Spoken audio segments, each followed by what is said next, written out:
अज़ीज़ मिस्र के घर रहने लगा।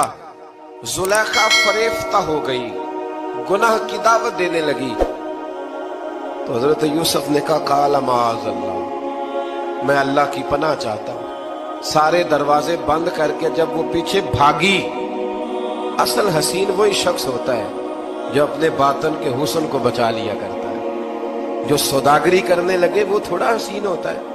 हजरत यूसुफ अलैहिस्सलाम जब भागे तो उसने पीछे से पकड़ के कुर्ता खींचा, कुर्ता फट गया। अभी आप दरवाजे तक पहुंचे थे, अजीज मिस्र खुद आ गया।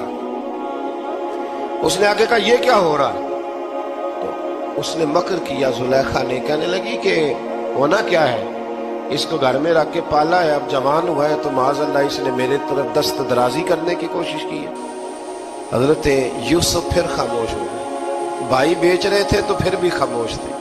कभी कभी कुछ चीजें खामोश रह के सहनी पड़ती। जख्म पे जख्म खा के जी, खूने जिगर के घूंट पी, आह न कर लबों को सी, ये इश्क है को दिल लगी नहीं।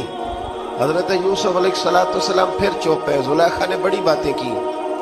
एक दाना आदमी था, कुरान कहता है एक बोला बोलने वाला, एक अक्लमंद बोला। उसने कहा देखो, ना जुलेखा की सुनो ना यूसुफ की सुनो। अगर तो कुर्ता आगे से फटा हुआ है तो फिर गलती है जनाब यूसुफ की, और अगर पीछे से फटा है तो फिर जुलेखा की गलती। हजरत यूसुफ की माज़अल्लाह फिर गलती।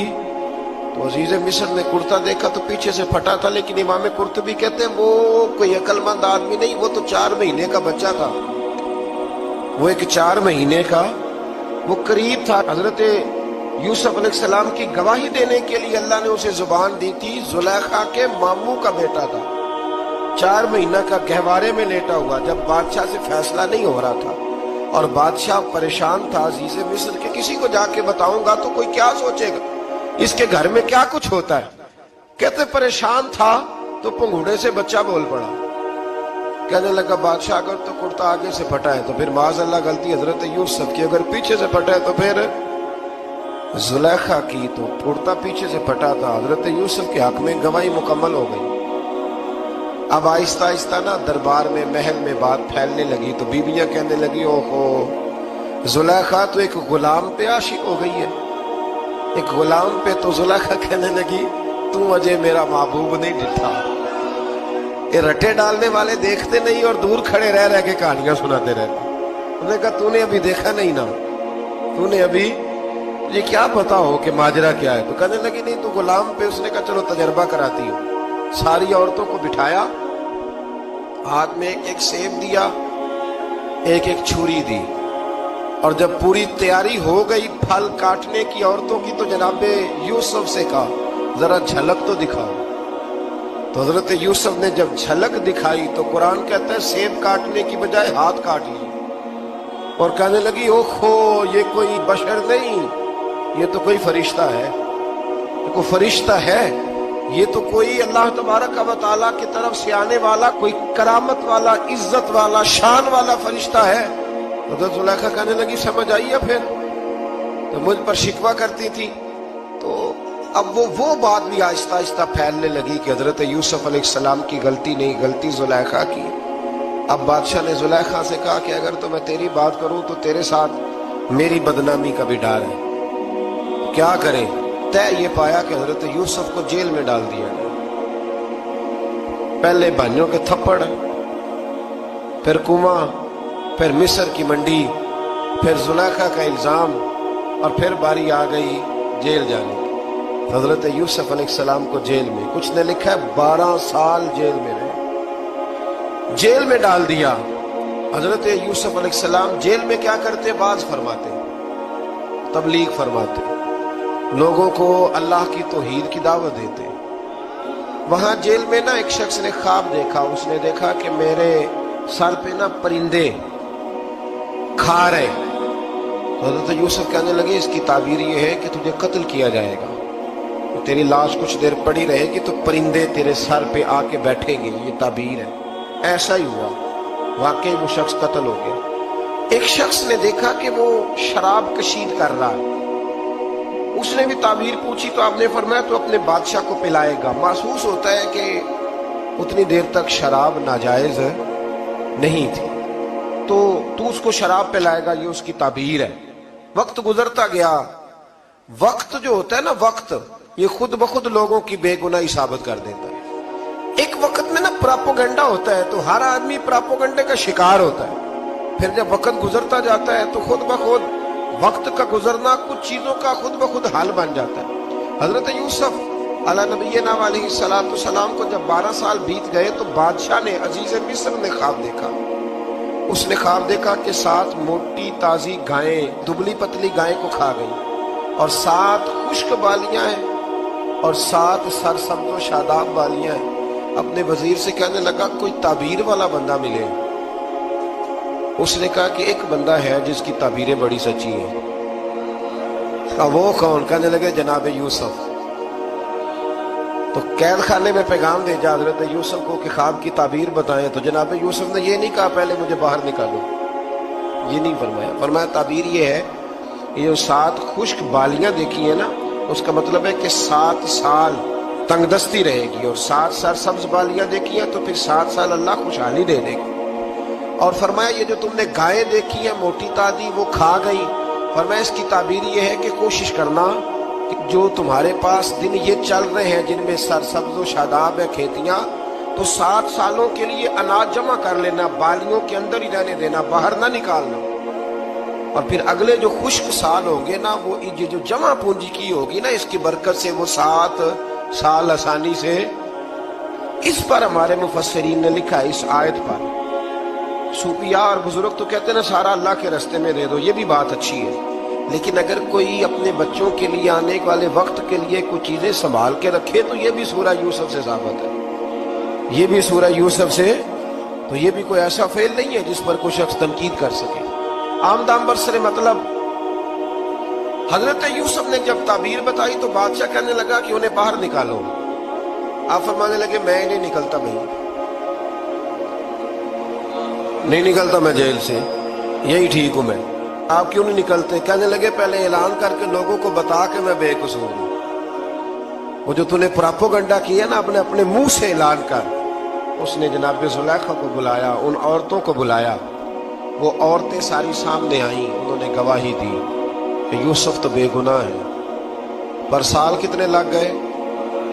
अल्लाह, 12 साल लग गए। यकीन करें कुछ लोगों को ये साबित करने में ना कि मैं ठीक हूं, जिंदगी बीत जाती, और मैं तुम्हारा खैर का हूं, जिंदगी बीत जाती है।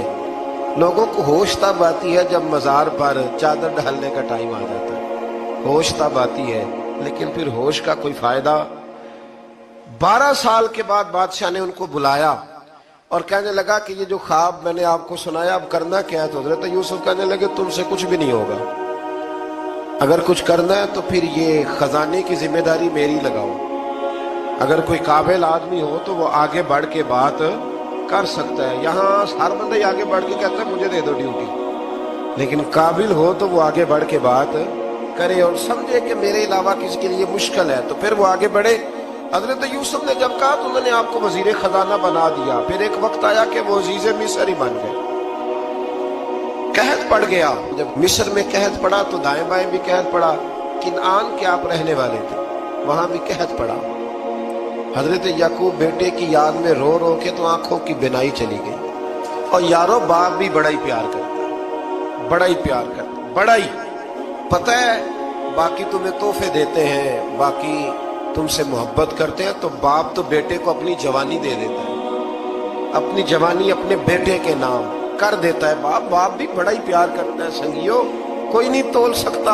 बच्चे ऐसे घूम रहे होते हैं ना अब्बा जी के सामने, तो उनका उठना बैठना चलना ही बड़ा प्यारा लगता है, का आना जाना ही बड़ा प्यारा लगता है। बाप का तो कद रोज ऊंचा होता है कि अल्लाह ने मुझे लाल अता फरमाया। हजरत याकूब की आंखों की बिनाई चली गई रो रो के। भाई हजरत यूसुफ के जब कहत पड़ा तो उन्हें पता चला कि एक वाहद शहर मिस्र है जहां गंदम स्टॉक है, क्योंकि हजरत यूसुफ को पता था, ख्वाब बादशाह देख चुका था। तो आपने माल 7 सालों के लिए जमा कर लिया। अब भाई आए, अल्लाह अकबर, दुश्मन सामने नजर आए, मुखालिफ हासिद, तो फिर इंसान ठहरा रहे और इंसान कमजोर ना हो, ताकतवर हो, इतना ताकतवर हो कि हुक्मरान ही बन गया हो। ذرا نبیوں کے حوصلے بھی دیکھنا، پیغمبروں کے حوصلے بھی دیکھنا. بھائی آئے کہا گندم چاہیے، تو جناب یوسف نے اوہو پانیا جہا ساک نہیں کوئی جے وچ خار نہ ہو. ہاں اور میاں صاحب فرمایا کرتے تھے پائی پائیاں دیا باواں ہوندے تے پائی پائیاں دے ویری. بھائی جیسے ہی داخل ہوئے تو جناب یوسف کی آنکھیں بھر آئی، رو پڑے. او میرے بھائی آ گئے، رو پڑے. وزیر مشیر دائیں بائیں دیکھتے ہیں کہ حضرت یوسف کو کیا ہوا، رو پڑے اور بھر بھر کے گندم دی. اس کو اشارے کرتے چل تھوڑی اور ڈال دے، چل تھوڑی اور ڈال دے. جب بھائیوں کو دے چکے تو پھر فرمانے لگے کہ شاید اس سے گزارا نہ ہو، ضرورت پڑی تو دوبارہ بھی آ جانا. اپنی قوم کو طرز دے رہے تھوڑا تھوڑا کھاؤ.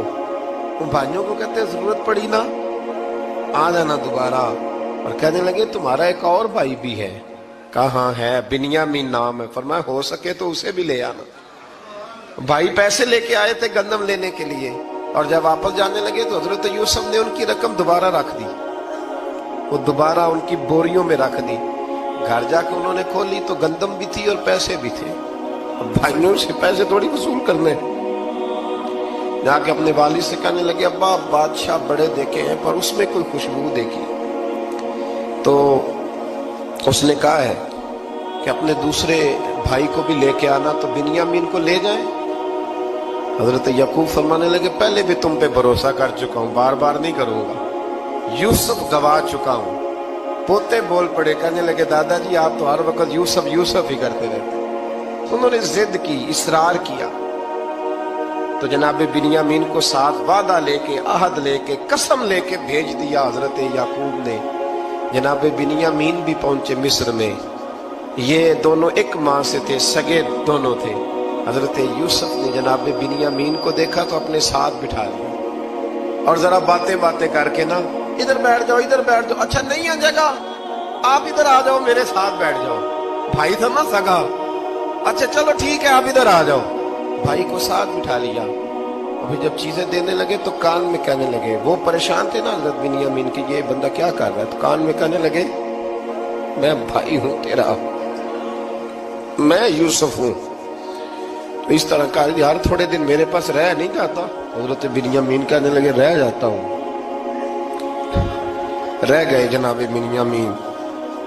اب کہا نہیں میں نہیں بھیجوں گا. کچھ لوگوں نے یہ لکھا ہے کہ حضرت بنیامین کے جو بوری تھی اس کے اندر انہوں نے تھیلے کے اندر شاہی پیالہ رکھ دیا اور فرمایا اس کو ہم نہیں جانے دیں گے. ہمارا پیالہ کیسے، یہ نہیں کہا کہ یہ چور ہے، کہا پیالہ کیسے آیا اس کے تھیلے میں، لہذا یہ بھی ہم رہے گا ہمارے پاس، دیکھیں گے. تو باقی چلے گئے. تو یہودا کہنے لگا کہ میں نہیں جاتا، میں یہی ٹھہروں گا، اس لیے کہ میں باپ کو کیا بتاؤں گا کہ پہلے بھی میں کرتا میں ہی لے کے گیا تھا یوسف کا، اب میں کیا بتاؤں گا. واپس گئے اور جا کے بتایا کہ جناب بنیامین کو انہوں نے رکھ لیا ہے، معاملہ بن گیا ہے. وہ کہتے ہیں کیسے پیالہ آیا ہے، شاہی پیالہ. حضرت سیدنا یعقوب علیہ السلام فرمانے لگے میں نے تمہیں پہلے ہی کہا تھا کہ تم میرے بنیامین کو بھی لے جا رہے ہو. پہلے میں بھروسہ کر کے یوسف کے معاملے میں پریشان ہوں. فرمایا اس طرح کرو، جاؤ ڈھونڈو جا کے میرے یوسف کو اور ڈھونڈو جا کے میرے بنیامین کو، جاؤ تلاش کرو. اللہ اکبر. بھائی دوبارہ آئے، گندم بھی ختم ہو گئی تھی. آتے ہی کہا کہ اے عزیز مصر بڑی بری حالت ہے، ہم بڑے پریشان ہیں، ہمارے باپ کی رو رو کے آنکھیں چلی گئی ہیں، مہربانی کرو کچھ گندم بھی دے دو اور اس طرح کرو کہ ہمارا بھائی بھی ہمیں واپس کر دو تاکہ ہم اسے لے جائیں اور ہمارے والد گرامی کی آنکھیں ٹھنڈی ہو. حضرت یوسف علی نبینا علیہ الصلوۃ والسلام ان کی باتیں بھی سننے لگے اور غور سے ان کے چہرے بھی دیکھنے لگے، غور سے. تو جب انہوں نے حضرت یوسف علیہ السلام کی طرف غور سے دیکھا تو حضرت یوسف کہنے لگے مجھے پہچانتے ہو، پہچانتے ہو؟ کہا نہیں. فرمانے لگے میں یوسف ہوں. قال انا یوسف، کہنے لگے میں یوسف ہوں. اور حضرت بنیامین کی طرف اشارہ کر کے کہنے لگے وہذا اخی، اور یہ میرا بھائی ہے. میں یوسف ہوں اور یہ میرا بھائی ہے. اور فرمانے لگے اللہ نے ہم پر احسان کیا ہے، اور جو تقوی اختیار کرتا ہے اور صبر کرتا ہے اللہ تعالیٰ اس نیک کے اجر کو کبھی ضائع یہ نہیں فرمایا میں نے بڑے تقوی کیے پرہیزگاری کی تو بچ گیا، فرمایا جو بھی تقوی اختیار کرے گا، جو بھی صبر کرے گا، اللہ اس نیک کے اجر کو کبھی ضائع نہیں کرے گا۔ پھر فرمانے لگے جاؤ آج تم پر کوئی گناہ نہیں، جاؤ ایک دم ہی اسی وقت ہی فرمایا جاؤ میں نے تمہیں معاف کیا، جاؤ میں نے تمہیں معاف کیا۔ اور فرمانے لگے میری دعا ہے کہ میرا رب بھی تمہیں معاف کرے۔ پھر فرمایا یہ میری قمیض لے جاؤ، میرا کرتا، اور میرے باپ کی آنکھوں پہ ڈال دینا، امید ہے ان کی آنکھوں کی روشنی واپس آ جائے گی، جاؤ لے جاؤ۔ تو وہ کرتا لے کے گئے، اذهبوا بقمیصی ھذا، یہ میرا کرتا لے جاؤ۔ دیکھو اللہ والوں کے وجود سے جو چیز لگ جائے تبرک بن جاتی ہے۔ تو وہ کرتا لے کے گئے، بھائی ابھی دور ہی تھے، تو قرآن مجید کہتا ہے ابھی وہ دور تھے تو سیدنا یعقوب علیہ السلام فرمانے لگے بھئی مجھے یوسف کی خوشبو آ رہی ہے، مجھے نا یوسف کی، اللہ اکبر، کون اندازہ کرے باپ اور بیٹے کی محبت کا، مجھے نا خوشبو آ رہی ہے، یوسف کی خوشبو، مجھے خوشبو آ رہی ہے۔ تو حضرت سیدنا یعقوب علیہ السلام کی آنکھوں پہ ڈالا تو روشنی واپس آ گئی۔ کعبہ جی ذرا چل کے دیکھو تو صحیح رب نے آپ کے بیٹے کو کتنی شانیں عطا فرمائی۔ چلو نا، یہ 72 لوگ تھے جو یہاں سے چلے کنان سے، اور ہزاروں کا لشکر لے کر حضرت یوسف آئے، ہزاروں کا لشکر لے کے والد کے استقبال کے لیے۔ اور جب باپ بیٹے کی ملاقات ہوئی تو امام غزالی فرماتے ہیں 4 لوگ دنیا میں بڑا ہی روئے ہیں، ایک حضور بڑا روئے ہیں امت کے غم میں، اور ایک سیدہ فاطمہ بڑا ہی روئی ہے حضور کے وصال کے بعد، اور تیسرا فرماتے ہیں یعقوب بڑا ہی روئے ہیں حضرت یوسف کے بڑا ہی، اور چوتھے امام زین العابدین بڑا ہی روئے ہیں واقعہ کربلا کے بعد۔ یہ 4 لوگ بڑا ہی روئے۔ پھر جب ملاقات ہوئی دونوں کی تو اس درد سے ملاقات ہوئی کہ ہر آنکھ اشک بار ہو گئی۔ باپ بیٹا اتنی وارفتگی سے مل رہے تھے، اتنی وارفتگی سے کہ دائیں بائیں انہیں خبر ہی نہ رہی کہ باقی لوگ بھی ہیں۔ حضرت علامہ اسماعیل حقی نے لکھا ہے کہ جناب جبریل امین حضرت یعقوب کے کان میں کہنے لگے بس کریں، اوپر تو ذرا نظر اٹھائیں، فرشتے بھی دیدار کے لیے آئے ہوئے ہیں۔ دیکھیں اللہ کے فرشتے بھی آئے ہیں اس منظر محبت کو دیکھنے کے لیے۔ حضرت سیدنا یعقوب علیہ السلام، حضرت یوسف کی والدہ، اور پھر آپ کے 11 بھائی سارے آپ کے لیے سجدے میں گر گئے۔ تو حضرت یوسف کہنے لگے ابا جی یہ وہ میرا خواب ہے جو میں نے بچپن میں دیکھا، یہ وہ میرا خواب ہے۔ حضرت سیدنا یعقوب علیہ السلام پھر کم و بیش لگ بھگ 23 سال، کچھ نے لکھا ہے 40 سال مصر میں رہے۔ اور جب وصال ہونے لگا تو حضرت یوسف سے فرمانے لگے بیٹا مجھے یہاں دفن نہ کرنا، مجھے وہیں لے جانا جہاں میرے والد دفن ہے۔ وہاں جا کے وہ دفن ہوئے۔ حضرت یوسف علیہ السلام نے پھر سالوں حکومت کی مصر پر، پھر وہیں ان کی تدفین ہوئی۔ اور جب تدفین ہوئی تو اختلاف ہو گیا، ہر قبیلہ کہتا تھا ہم نے اپنی طرف یوسف کو دفن کرنا ہے، اس لیے کہ جس طرف ان کو دفن کریں گے خوشحالیاں ہوں گی۔ پھر فیصلہ ہوا کہ سنگ مرمر کے تابوت میں رکھ کے حضرت یوسف کو دفن کیا جائے، اور دفن کرنے کے بعد ایسی جگہ پہ دفن کیا جائے جہاں سے پانی چھو کے گزرتا ہے۔ تو ان کو وہاں دفن کیا گیا، پانی چھو کے گزرتا تھا، لوگ کھیتیوں کو لگاتے تھے اور مصر سرسبز و شاداب رہتا تھا۔ اور پھر حدیث پاک میں موجود ہے، مولا علی شیر خدا رضی اللہ تعالی عنہ فرماتے ہیں کہ نبی کریم علیہ الصلوۃ والسلام کی بارگاہ میں ایک اعرابی آیا، حضور نے فرمایا کچھ مانگ لو اس دیہاتی سے۔ حضور نے فرمایا ہے آج وہ مائل باتا، اور بھی کچھ مانگ لے۔ تم کہنے لگا حضور آپ مجھے سواری کے لیے اونٹ دے دیں۔